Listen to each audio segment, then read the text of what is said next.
The parish sat at the edge of the countryside like an old wound in the soil, its stone walls heavy with dampness and its roof sagging under the weight of decades. Built in the late 1800s, it had been raised by farmers' hands, men who carved each block of rock with faith that their toil would protect them against despair. For years, the bell tower had been their pride. The sound once rolled over the fields each morning, calling the village to prayer, a steady heartbeat against hunger and winter cold. But now, the bells had fallen silent. No one remembered the exact day they stopped. Some said the ropes frayed and snapped. Others whispered the priest chose silence to deepen reflection. Yet the silence remained unbroken, and still the pews filled every Sunday as though fear itself demanded obedience. The air inside carried a strange heaviness.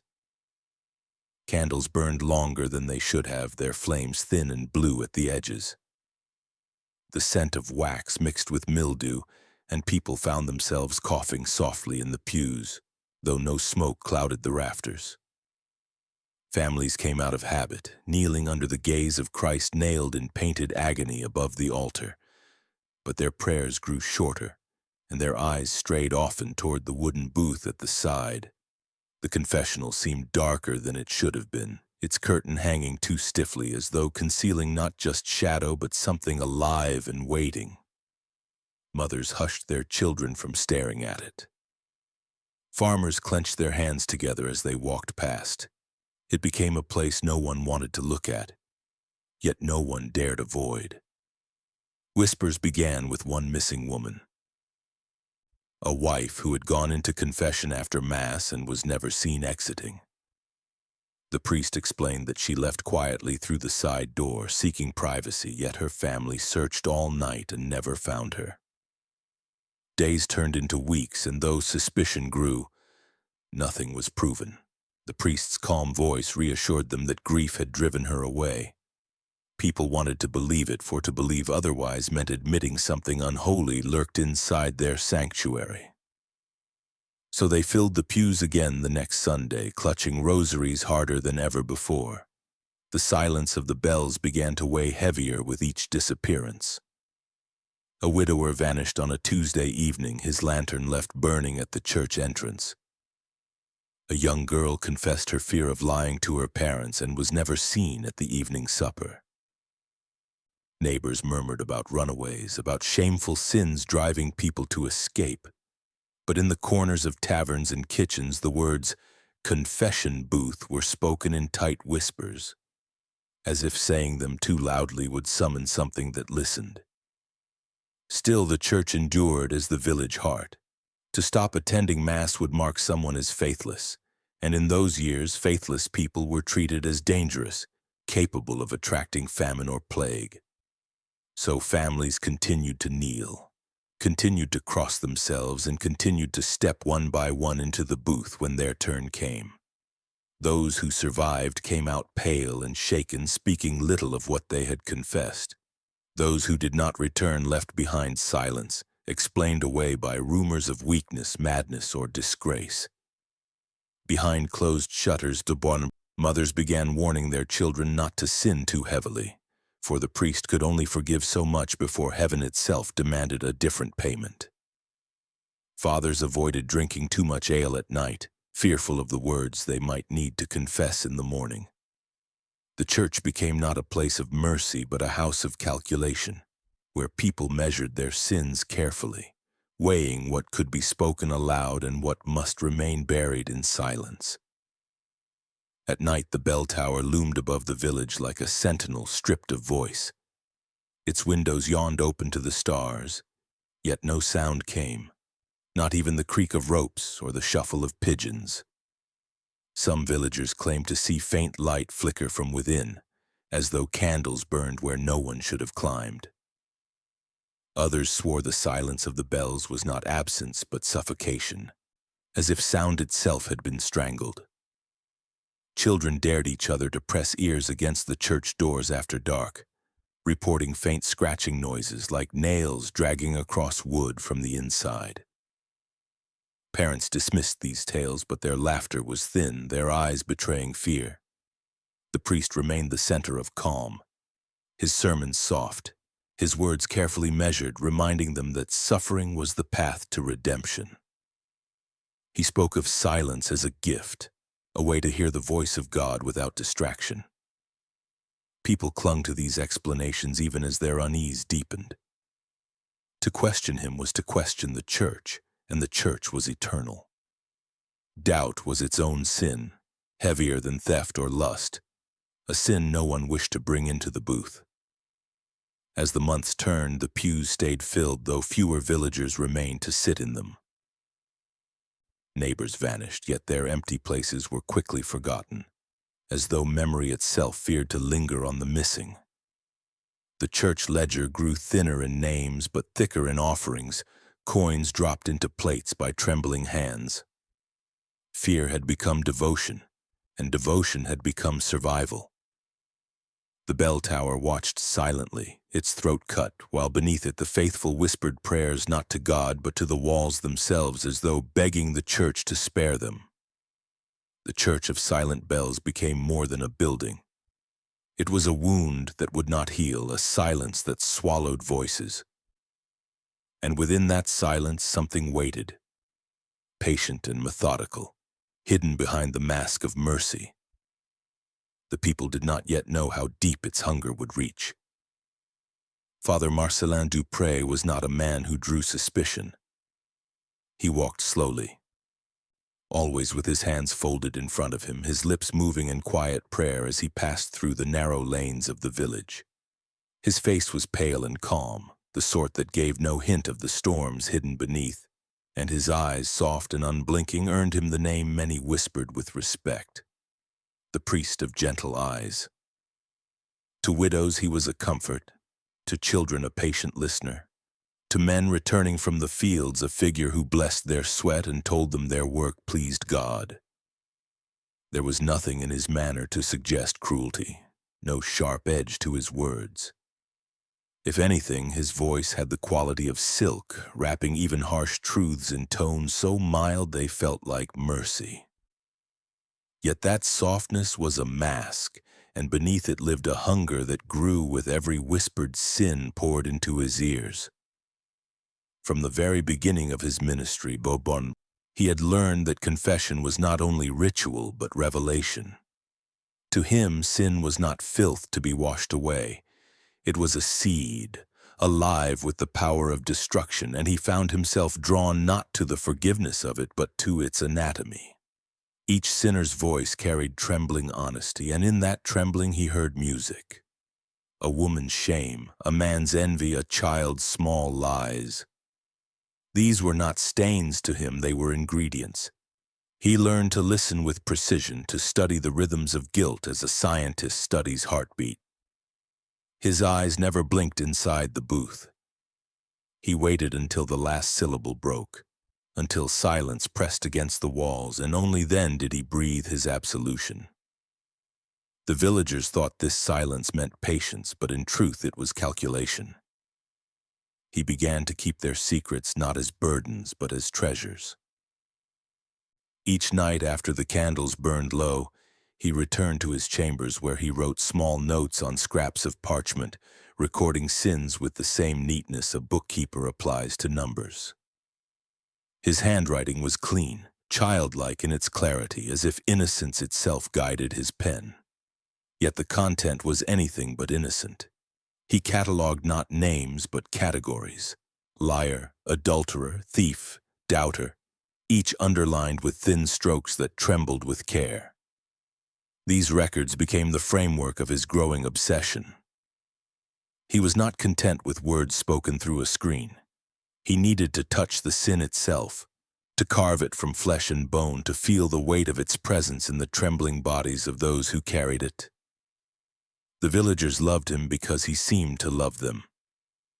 He brought bread to the poor, sat at the bedsides of the dying, and whispered comfort to grieving mothers. But even in those gestures there was calculation. He watched how their eyes shifted when he mentioned heaven or damnation. He noted the tremors in their hands, the hesitation before a nod. Every kindness he offered was a hook, every smile a tightening of the net.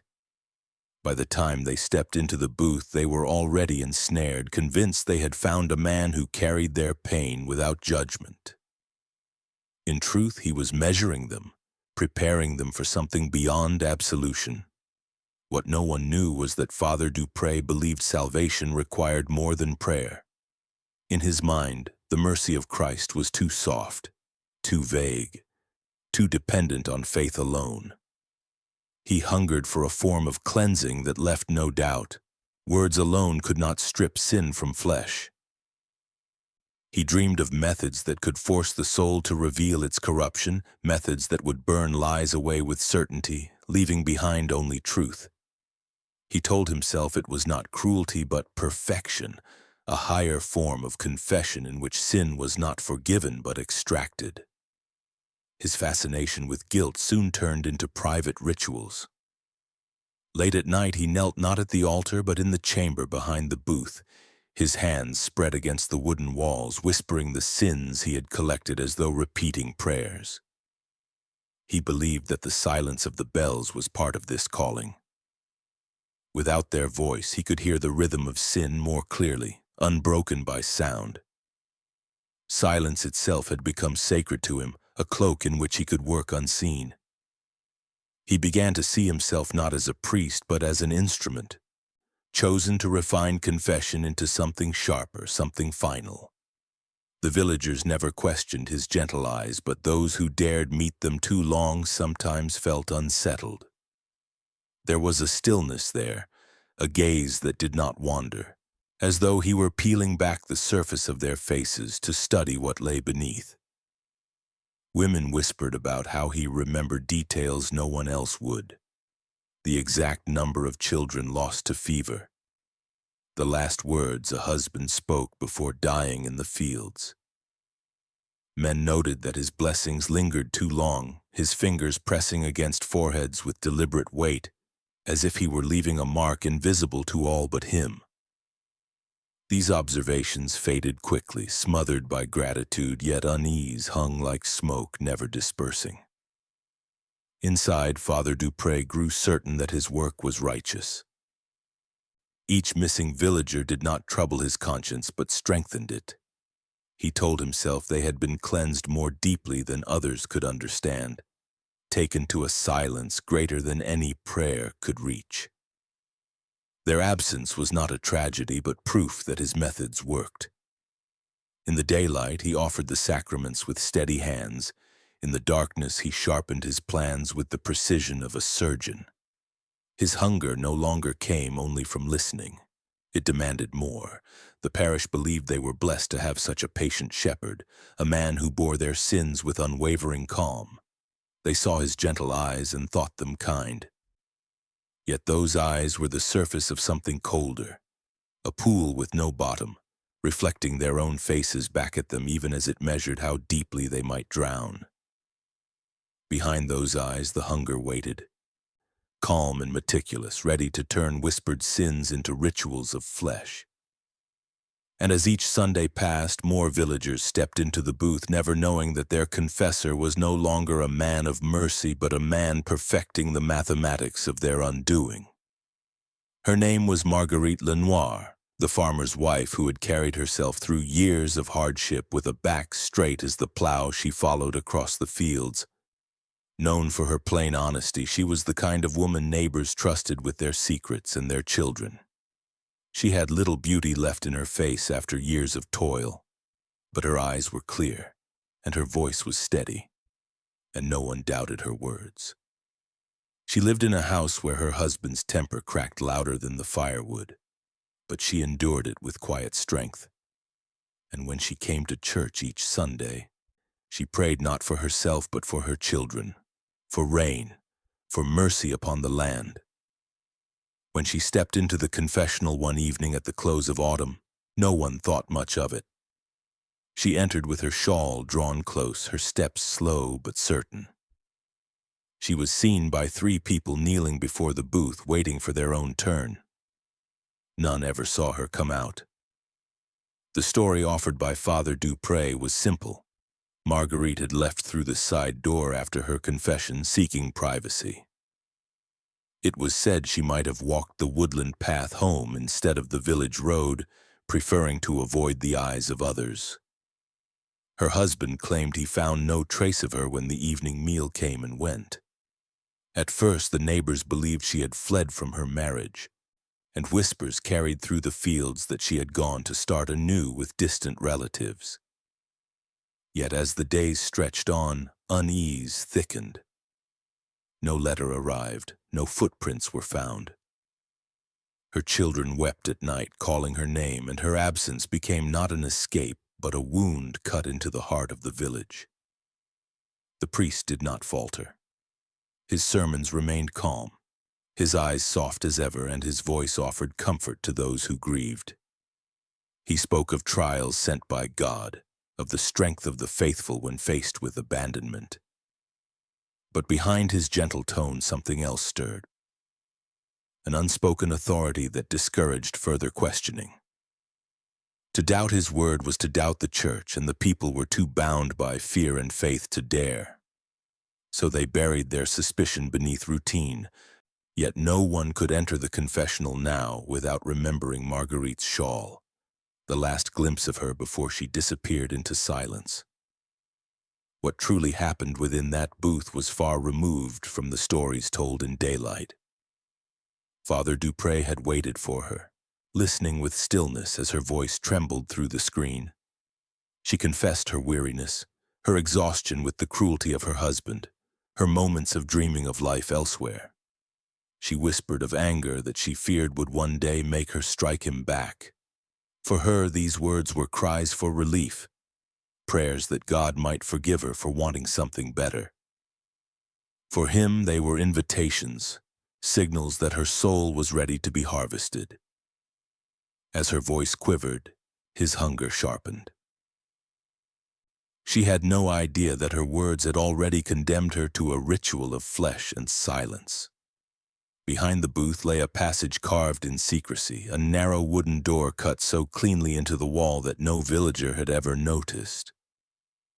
When Marguerite leaned closer, waiting for the hush of absolution, Father Dupre opened that hidden door and beckoned her inside with the same calm voice he used at Mass. She obeyed without hesitation, believing she was being guided to a private prayer. The booth's curtain fell back into place, appearing untouched. Those waiting outside saw nothing but shadow and silence, unaware that Marguerite had stepped into a chamber from which no prayer could return.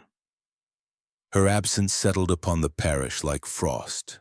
The neighbors avoided speaking of it directly, but every time a woman walked alone, every time a man stayed too late in the fields, the memory of Marguerite returned. She became a kind of warning, an unspoken curse that reminded everyone that the booth was not a place of comfort, but of risk. Mothers scolded their daughters to confess only the smallest sins, to say nothing that might sound like despair, as if the words themselves could summon disappearance. Fathers spoke less freely in taverns, knowing their drunken confessions could one day be their undoing. The confessional became less a sanctuary than a test, where one measured each word with fear of speaking too much. Father Dupre, meanwhile, found himself deepened by this first vanishing. In his eyes, Marguerite's disappearance was not loss, but proof that his work was necessary. She had stepped willingly into silence, her guilt carried out of the booth like smoke from a snuffed candle. He told himself she was cleansed more completely than any prayer could manage, her voice erased from the world as though sin itself had been extracted with her. The hunger inside him swelled, fed not only by her absence but by the fear it spread through the congregation. Fear, he realized, was the purest soil for confession. The more they trembled, the more honestly they spoke. The more honestly they spoke, the more he could harvest. The church bells remained silent, their stillness now echoing with a different meaning. The people began to notice the silence was not emptiness but weight, as if the absence of sound carried the memory of those who vanished.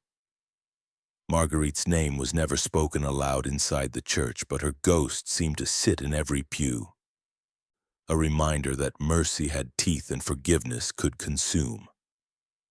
And though the villagers carried on, kneeling, praying, confessing, each one felt the shadow of her absence behind them, pressing at their backs as they entered the booth, whispering that their own time might come. Marguerite Lenoir had been the first, and though the village tried to believe her gone to distant places, the truth was carved into silence. She had not left the booth, and the church had swallowed her whole. The confessional booth was never built to hold only shadow. Behind its curtain lay more than carved wood and silence. Hidden within the paneling was a door no villager had ever seen, its seams cut so fine they seemed part of the grain itself.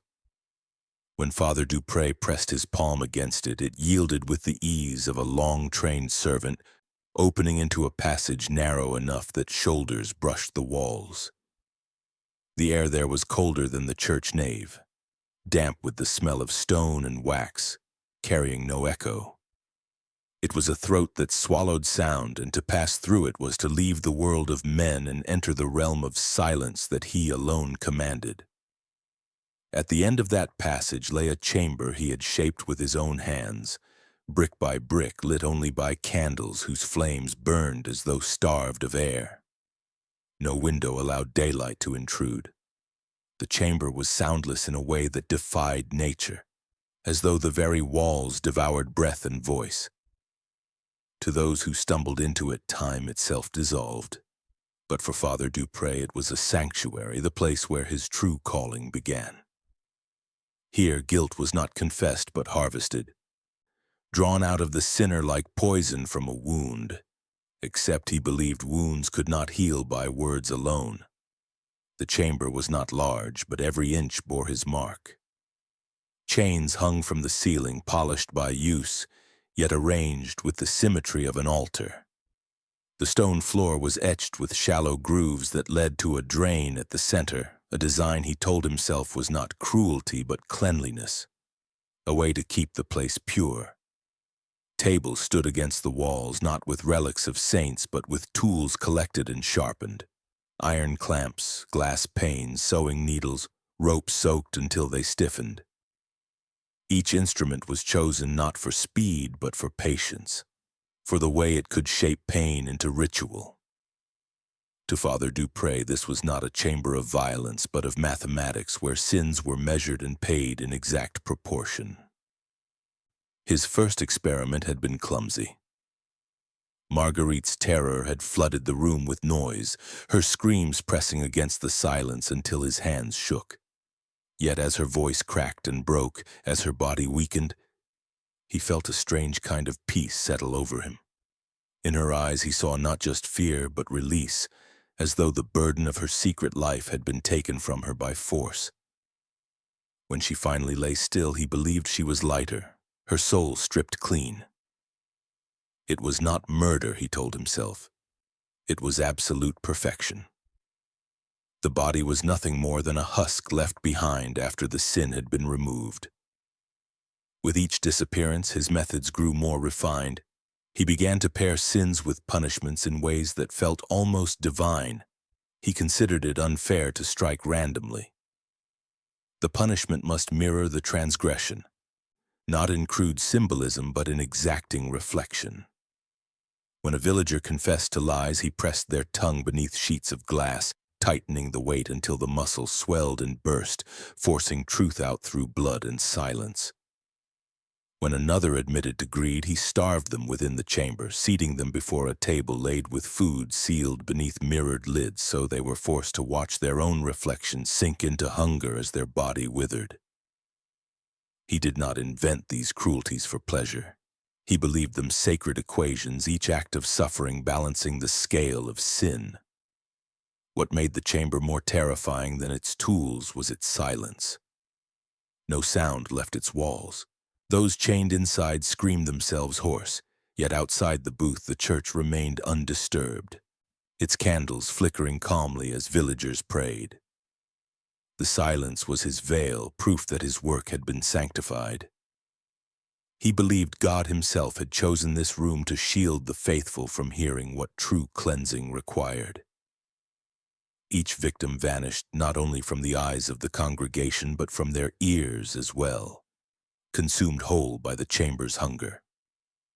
Over time, Father Dupre began to decorate the chamber with remnants of his rituals. Fragments of bone were arranged in neat rows, each labeled with scraps of parchment noting the sin it once carried. Bloodstains that could not be scrubbed away were outlined in chalk like icons painted onto the floor. He treated these traces as sacred relics, proof that sin could be conquered through flesh. And when he prayed in that chamber, he did not kneel before a crucifix but before the ledger of his records, pages filled with calm handwriting describing the suffering he had administered. To him, these were not horrors but hymns. The villagers above continued their lives kneeling, crossing themselves, unaware that their own confessions were being sorted like entries in a book, each one filed into his mind, each one matched with a ritual waiting in the chamber. He began to see the congregation not as souls but as material. Every lie, every betrayal, every doubt was clay he could shape, fuel for the rituals that proved his perfection. He smiled more in public, his eyes more gentle than ever, for his hunger no longer felt like a burden but satisfaction. He had created a place where sin was not whispered but consumed, where he alone decided what absolution required. The confessional curtain remained still to outsiders, a veil hiding nothing more than whispered prayers. Yet behind it, the narrow passage waited, and beyond that passage, the chamber breathed. Father Dupre tended it like a garden, pruning it, cleansing it, feeding it with the guilt of those who trusted him most. He no longer thought of himself as a shepherd, but as a surgeon cutting corruption out with precise cruelty. And as the ledger grew, he understood one thing with absolute certainty. There could be no forgiveness without suffering, and no salvation without silence. The chamber behind the curtain had become more than a secret. It was the true heart of the church, beating where no bell rang, consuming lives in the name of mercy. And the hunger of Father Dupre, patient and methodical, was only beginning to learn how deep it could reach. Father Dupre did not think of what he did as punishment, but as precise medicine, refined the way a patient watchmaker files a gear until it runs smooth. Sin, to him, was a shape inside the body, and only pressure, time, and order could press it out. He began with the common lie and built a frame with a pane of heavy glass moved by a silent screw. The tongue lay beneath the clear weight, the jaw held by a leather bit, and with each turn he matched pressure to prayer.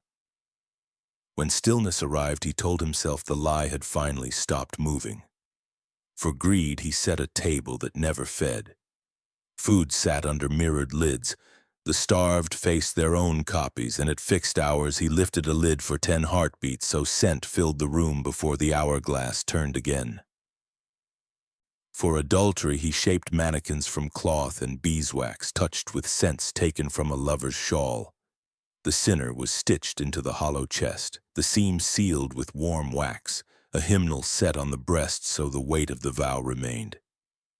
For pride, he built a standing frame with a low portrait that forced a bent neck and fixed small weights to a wooden crown until the spine learned humility while a narrow paper strip recorded a breath line. For gossip, he made a wind box. Bellows and reed pipes returned breath through a mask so every word came back thin and stale. For doubt, he used water and time. A pewter funnel dripped at a fixed rate onto the brow while a clock ticked, and between drip and tick he whispered psalms until the pattern broke the will. For theft, he trusted balance. Wrists tied to a hanging scale. Stones added to match the gain. Stones removed only when numbers came exact. For neglect of the weak, he set a rocking cradle without a child and drove it with a blind weight so the motion was almost right but never quite, and the watcher kept it true by hand while a bell rang when rhythm slipped. He avoided fast harm not from mercy but from order, Quick endings made no map, and he needed maps. He kept the chamber clean, wiped tools with vinegar, marked hours on the wall, trimmed candles to equal length so time held steady. He believed the body obeyed rhythm more than reason.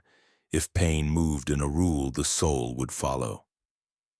So he counted heartbeats against psalms, drops against ticks, breaths against scratches on paper, and he adjusted screws, lids, crowns, masks, funnels, and scales with the care of a craftsman.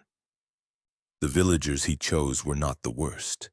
They were the ones who tried and told the truth when they knelt. A shopkeeper who had shaved the milk sat at the scale and wept when the numbers matched.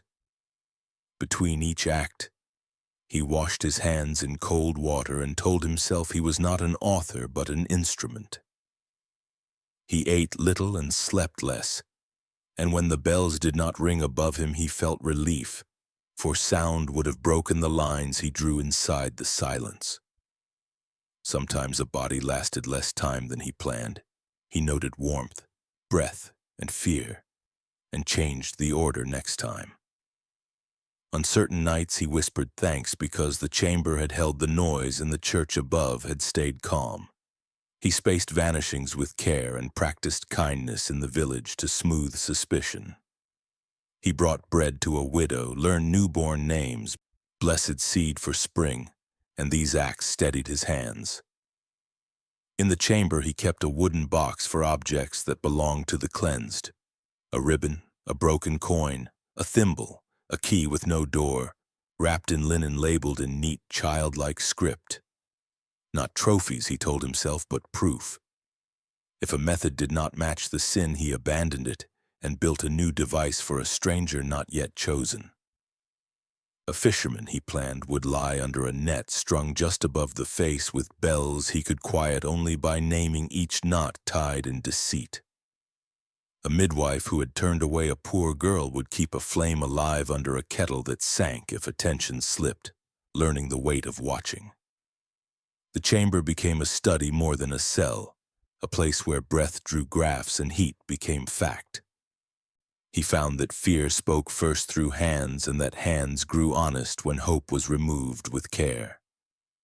Sometimes he paused and listened for mercy and heard only the steady beat of his own order.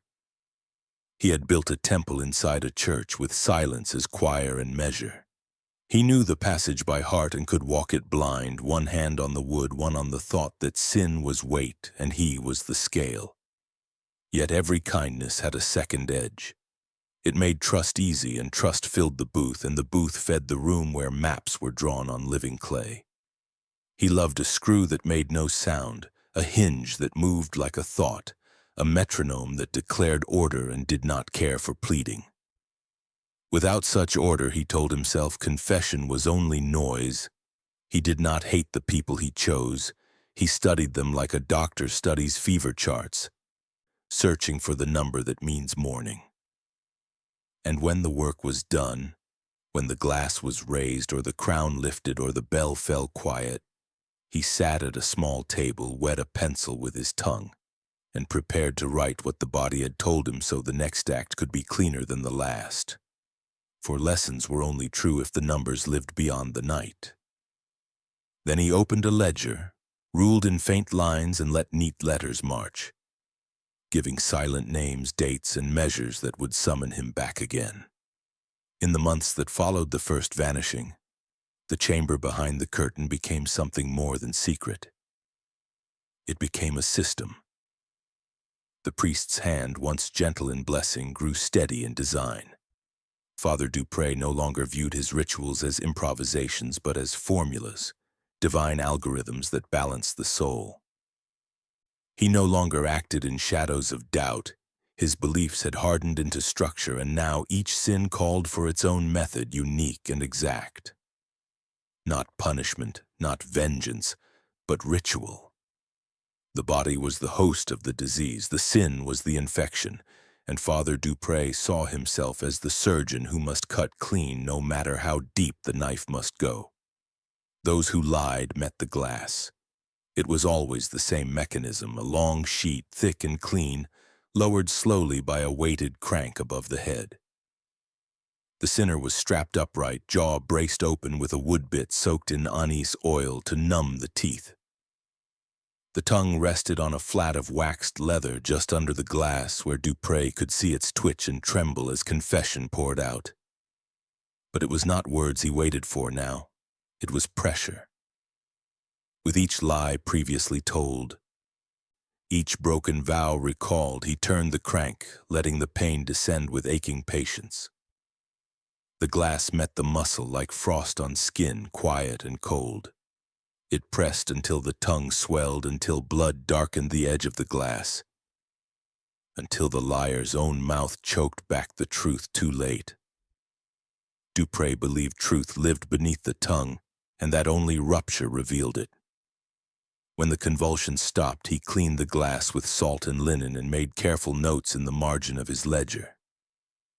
For greed, hunger came next. Not the priest's hunger, but the sinner's. He constructed the fasting table against the back wall of the chamber, a low bench across from a feast sealed beneath bell jars. Breads with honey, cheeses still soft, roasted meats brushed with fat. The air was saturated with the scent of fullness. But none of it could be reached. The sinner sat shackled, a mirrored panel behind the jars showing their own starving face with every breath. Each hour, Dupré turned a key that lifted the lids for exactly 30 seconds, just long enough for scent to flood the chamber. He counted the seconds aloud, softly like scripture. By the third day, most begged aloud, not for food, but for forgiveness, not knowing they had already been judged. The unfaithful were bound to wax. Dupré had spent weeks shaping the mannequins by hand, their skin made of muslin, their bones shaped with wire, their chests hollow. He chose only those whose adultery came with emotional attachment, for he believed physical betrayal could be cleansed quickly, but love misplaced was a deeper rot. Into the hollow mannequin he pressed the sinner, limbs folded tight, back contorted, mouth gagged with a strip of the lover's hair. He then sealed the opening with heated beeswax, etched with the initials of both sinner and seducer. Inside the suffocating cavity, the breath turned to heat, the heat to madness, the madness to silence. Dupré believed the soul separated just before the final breath, and it was this moment of entombment that made the ritual work. He kept the mannequins, each marked with a date, stored standing upright like parishioners frozen in penance. Those who stole were weighed. In a suspended harness, the thief was raised just enough for their toes to scrape the stone floor. In each hand they held a scale pan, iron rings hung from chains. Dupré added weights based on the value of what had been taken, not in coins but in consequence.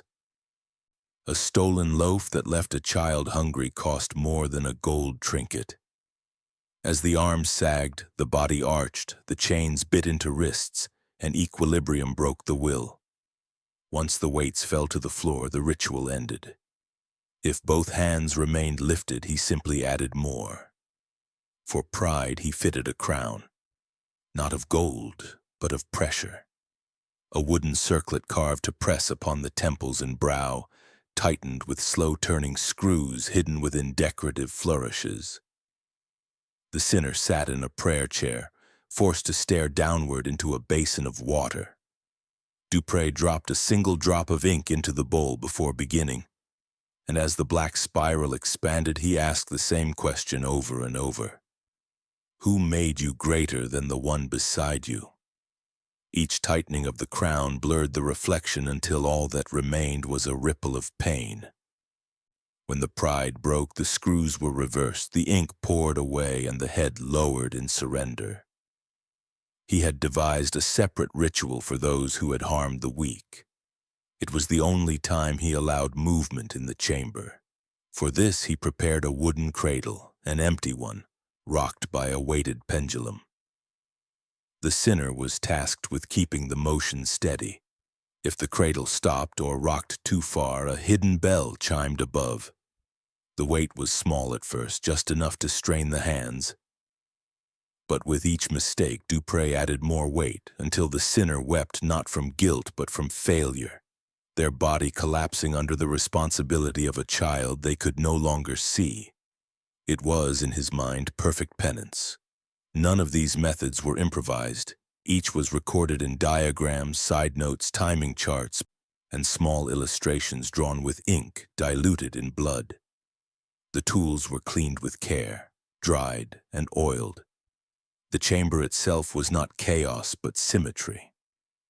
And Dupré made sure that even the screams when they came had their place. Muffled by wool-lined walls, absorbed by the geometry of the structure itself. No sound escaped. No soul was released without method. By the time the fifth victim vanished, the villagers stopped asking questions. Fear made them devout. They confessed quicker, obeyed faster, volunteered their offerings, and bowed their heads lower. Dupré smiled more. His voice grew warmer. The kinder he seemed, the safer they felt. But beneath the church, the ledger filled with numbers and drawings and stains that no baptism could wash away. The methods of cleansing were not acts of madness. They were rituals written in skin and silence, shaped by a man who saw in sin a code and in pain a cure. And Father Dupré once thought a healer of souls had become the architect of their unraveling. The ledger was not kept in the sacristy where the other parish records slept. It was not stored beside the Book of Hours or bound with the lists of marriages and baptisms.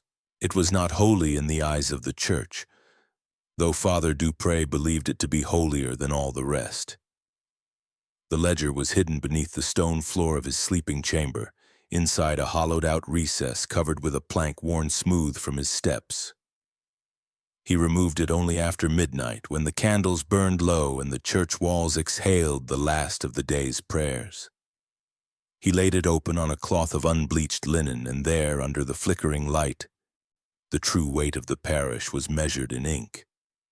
It was a thick book, stitched together by hand, its pages made from coarse paper and bound in an old hide that had once been used to wrap relics. He never named it aloud. In the ledger's quiet, he became not a priest but a recorder.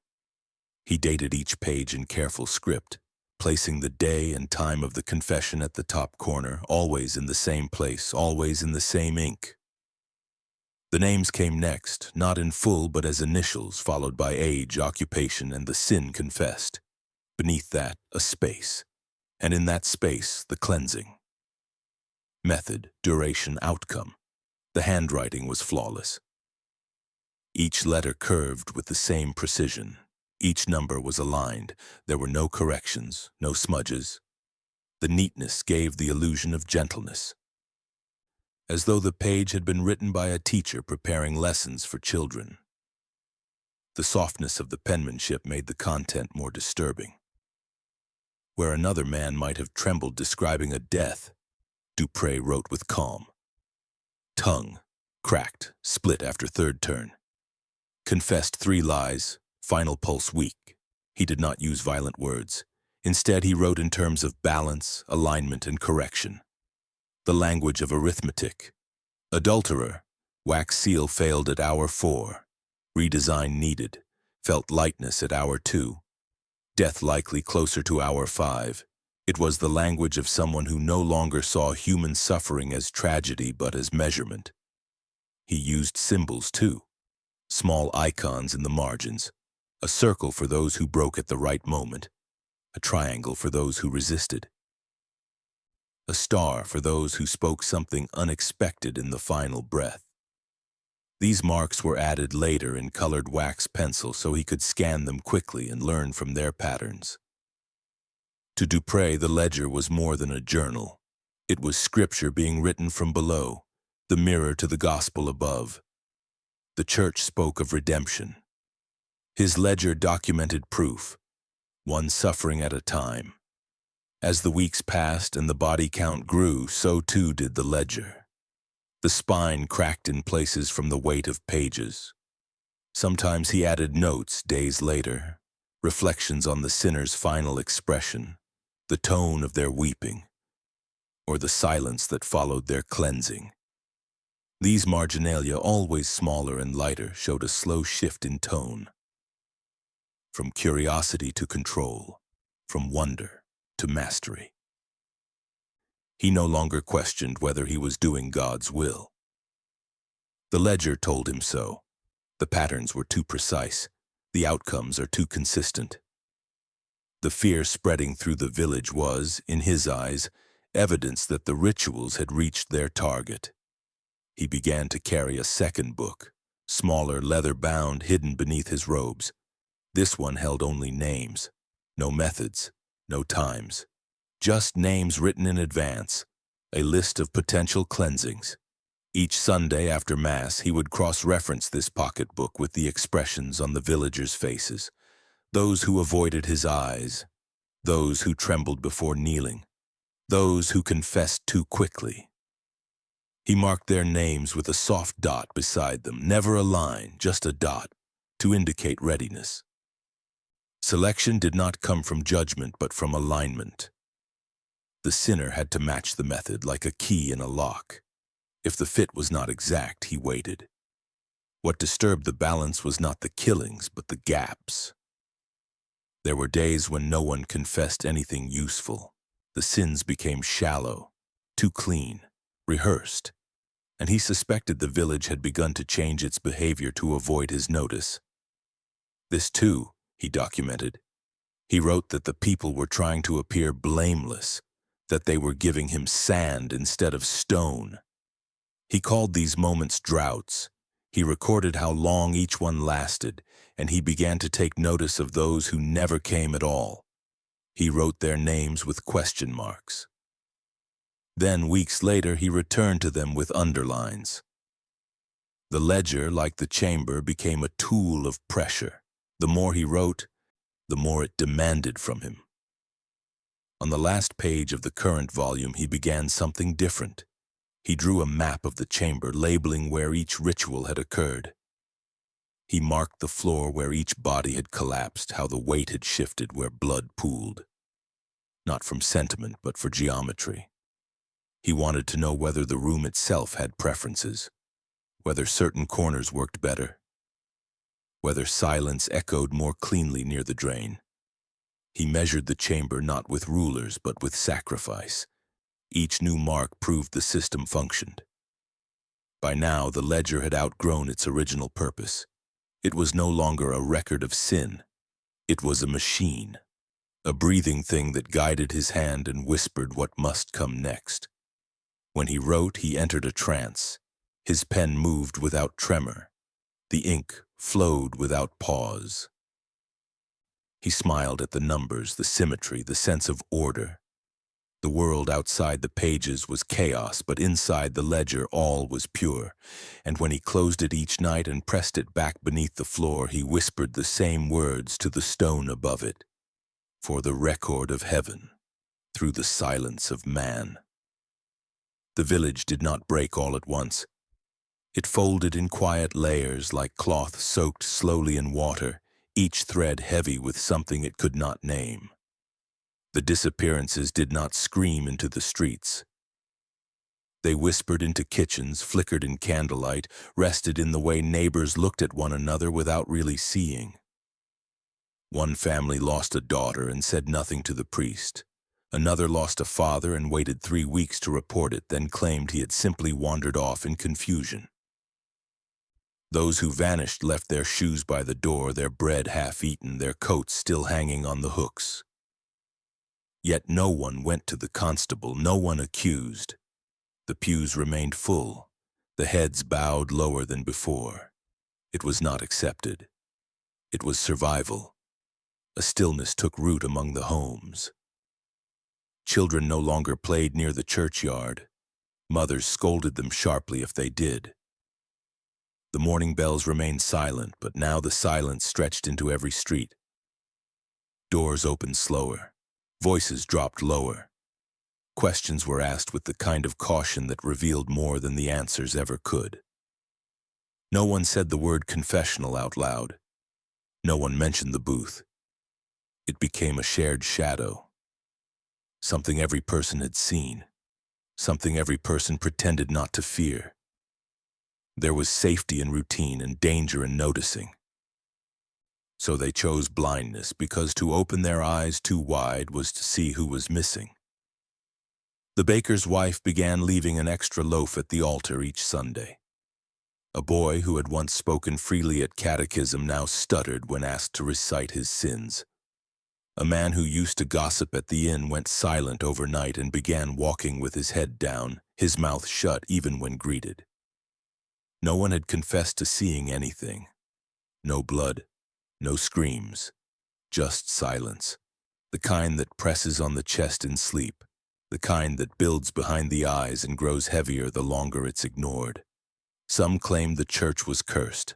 Others said the disappearances were punishment from God. A few believed the priest had been sent to cleanse the town, but most believed nothing at all. They stopped thinking. They survived. Inside the homes, grief was buried in plain sight. Mothers continued setting places for children who never returned. Wives mended coats for husbands who would never wear them again. Each family held its own private wake that never ended. And still they went to Mass. Still they knelt. Still they placed their lips on the edge of the chalice and whispered their amens. The deeper the dread, the louder the obedience. The more they feared, the more they smiled. Father Dupre watched them with eyes as soft as ever, offering blessings with steady hands, speaking of grace, of humility, of patience and suffering. They nodded. They believed, or at least pretended they did. There were moments when someone would almost speak, when a man paused too long before answering a question, when a woman stared too hard at the closed door of the booth, when a child asked where the neighbor had gone and was met with shaking hands and silence. These moments passed like storms, short and sharp, quickly forgotten or buried beneath false explanations. Fear had become the language of the village, and silence was its only grammar. The church, once a place of warmth, now felt colder than the wind outside. The stone floor echoed more. The candlelight seemed dimmer. The smell of incense was no longer comforting. The confessional booth loomed in the corner like a mouth that never stopped swallowing. Even when empty, it felt full. Some parishioners began kneeling farther from it. Others confessed less often, choosing to hold their sins close rather than risk speaking them aloud. Yet none stopped coming. Because not coming meant standing out, and standing out meant being noticed. And being noticed, they had come to understand, meant being chosen. Father Dupre noticed the change, of course. He marked it in his smaller book. He saw the eyes that darted away from him. He felt the tremble in the hands that took communion. But he did not fear this silence. He welcomed it. It meant the work was working. Guilt had become fear. Fear had become obedience. And obedience was the perfect mask behind which sin could hide. His rituals continued, slower now, spaced more carefully. He needed no spectacle. The fear did his work for him. The people came willingly, quietly, with bowed heads and broken spirits. They whispered their sins into the screen and waited for what came next. Outside, the seasons shifted. Leaves fell, snow came, rivers thawed, and still the village pretended nothing had changed. The disappearances were now woven into daily life, like missing teeth in an old man's smile. Not shocking anymore, just a sign of age, of wear. A new family moved in and asked no questions. The old family said little to them. In this place, the past was never spoken, and the future was never guessed. Only the present mattered, a present built on silence and ritual and the faint hope that if one played the part well enough, the booth would let them pass through untouched. The village had not forgotten. It had simply chosen not to remember aloud. The silence was not a failure. It was a strategy, a kind of shared prayer not to God but to whatever watched from inside the walls. And as the church bells remained quiet, as the names vanished from the rolls, As the priest smiled his gentle smile and the booth waited with its hidden door, the people understood that some things, if spoken, could never be unsaid. Her name was Clémence Duret. She was 17, and her face held that stillness, some mistake for obedience, but is really something older, the quiet that listens too well. She had arrived in the village 2 winters before, orphaned, taken in by the parish as a helper in the rectory. She washed vestments, trimmed candles, learned the rhythm of Mass and silence. Father Dupré praised her devotion, called her a vessel of grace, and said she would make a fine nun if she continued her path. She smiled when he said it, but not too brightly. She knew when to keep her light dim. From the start, she had watched with a different kind of faith, one that noticed.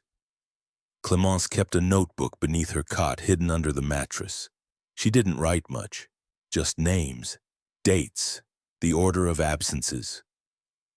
The shoes were left unclaimed in the hallway. The way Father Dupré's eyes lingered on certain parishioners after confession. She was never accused, even in her own mind. She only recorded. Each time someone vanished, she folded a scrap of paper and placed it in a jar beside her pillow. By the end of her 2nd year, there were 10. She wasn't brave, not in the way stories pretend people are before the end. She was frightened often. She cried sometimes when she was alone. But there was something inside her that fear could not swallow, something simple like a thread that could not snap no matter how tightly it was pulled. She had seen Father Dupré's kindness, had watched how he knelt longer than the others, how he spoke gently even when he said nothing. She had believed in his goodness once. That was what made her disbelief feel like a betrayal. But the names in the jar did not lie, and neither did the hush that spread after each one disappeared. She did not plan to enter the booth, not at first. But on the 11th morning, something shifted. It was snowing. The world outside had turned white and breathless, and inside the church the air felt thin. Father Dupré's hands trembled slightly as he lit the altar candles. It was the first crack she had ever seen. That was when she decided. She waited until after Mass, when the others had drifted into the cold. She moved slowly, head down, shaving over her hair just like any other sinner. Father Dupré sat in the confessional already, as he always did, as if waiting was part of his nature. She knelt and drew the curtain. The booth smelled faintly of wax and cedar. The screen between them was dark. She spoke softly. She told him she had no sins to confess, that she only wanted to sit in the silence. He said nothing at first. Then he asked her why. Not with suspicion, but with interest, the kind he used when someone was about to say too much. She replied that she felt something was broken in the village, that the silence had become too loud, that perhaps it was time someone else listened. There was a long pause. Then slowly the hidden door clicked open. She had expected that part. She rose and entered. The passage was colder than she thought it would be, narrower. The light dimmed with each step, and by the time she reached the chamber, she had to feel the wall with her palm. He followed behind her in silence. When she turned, he was already lighting the first candle. His face looked different in that room, not wicked but calm. Like someone preparing for a task he had waited a long time to begin. Clémence stood still as he began moving around the room. He explained in soft tones what he believed. That sin was weight, that suffering balanced the scales, that she in her purity had become too clean, too light, a soul unstained and thus unfinished. He said the world could not hold such lightness. That purity must be broken to become whole, that he had never cleansed innocence before, and doing so would be his final absolution. She listened, not because she agreed, but because she wanted to remember every word. He placed her gently in the center of the room on a chair carved from old wood, etched with marks she recognized from the margins of her own notes. He fastened her hands to the arms, slowly. Reverently, as if tying a ribbon, he placed a mirror before her, not to show her face, but to show her eyes. He said the soul always left through the eyes, then he began. But Clémence did not cry. She did not scream. She watched him, and something in her stillness disturbed him. He paused more than once. His hands hesitated. For the first time, he looked uncertain. She spoke only once near the end when her body had started to fail. She asked him who would write his name in the ledger. The question hung in the room like a breath in winter. Father Dupré finished the ritual, but it had unraveled something. Her innocence had not broken. It had reflected. And in that reflection he saw himself, not as an instrument, but as an author. Later that night he sat in his chamber, the ledger open, the candle low. He turned to a blank page and stared at it. The pen in his hand hovered, then dropped. He did not write. Clémence's name remained absent. And for the first time he felt the weight of it. It was nearly 30 years before the floor of the old church was touched. The village had withered quietly, losing people not to disappearances but to time. Father Dupré died without scandal, buried with incense and hymns, eulogized as a man of deep solitude and unwavering duty. He left no family, no will, and no visible secrets. The confessional remained untouched after his death, closed off out of reverence. The booth was sealed, the chamber forgotten, and the silence he built continued to hum softly under the stone. But the church roof began to rot, and when the rain finally found the cracks, the parish council approved renovations. What they unearthed below the confessional brought the world to its knees. It began with the hidden door. Workers found it wedged behind warped wood and old candle racks, sealed by time and ritual. The passage opened with a groan, stale air pushing out decades of untouched silence. They followed the narrow corridor down into the chamber. And there it was, untouched by dust, preserved like a shrine to something that had never been meant to last. The chair with the straps still fixed, the mirrored table, the crown with its screws still wound tight. The mannequins stood in the corners like parishioners frozen mid-prayer, their waxed seams long hardened, their torsos hollowed. Bones lay beneath cloth, some still wrapped in linen, some bound in thread, and beside them on a stone slab under a thick layer of oilcloth sat the ledger. The pages were dry but intact, the ink faded but legible. It took weeks before someone dared to turn each page. Names appeared first as initials, then fully. Local families recognized them: Marguerite Lenoir, Jean Duret, Thomas Rail, 11 in total. Each matched a disappearance, each paired with method, time, and a final note. There were diagrams, calculations, margins filled with phrases like balance restored, truth retrieved, and voice extinguished. Scholars would later call it a theology of cruelty, a belief system where forgiveness was a physical task performed with blade, glass, wax, and wire. The church tried to contain the story, but the ledger leaked, and with it came the photos, the mannequins, the scale, the map. Public outcry came slow at first. Disbelief, denial, attempts to discredit the evidence. But the truth was too detailed, too physical, too specific. Investigators found that Dupré had never once requested a transfer, never missed a confession day, never reported a single irregularity in his 35-year service. He had been considered exemplary, a man of God. The Council of Bishops issued statements on the dangers of unchecked clerical authority. Parliament debated the limits of confession secrecy. For the first time in a century, the right to absolute silence in the confessional was questioned openly. A memorial was built beside the cemetery wall, 11 wooden effigies carved with closed mouths, each facing away from the church doors. Their names were eventually etched below, though some families protested. They said it was better to leave the dead unnamed than to bind them forever to what was done. A small plaque was added years later, quoting a line found scribbled on the inside cover of the ledger. "The flesh holds the lie until the lie is pressed out." Historians argued over Dupre's mind. Some said he was insane, others said he was a fanatic. A few suggested something darker, that his actions were not delusion but doctrine twisted by time and silence. No one could prove what drove him. But in the end, it didn't matter. What haunted people most was not the chamber or the tools or the rituals.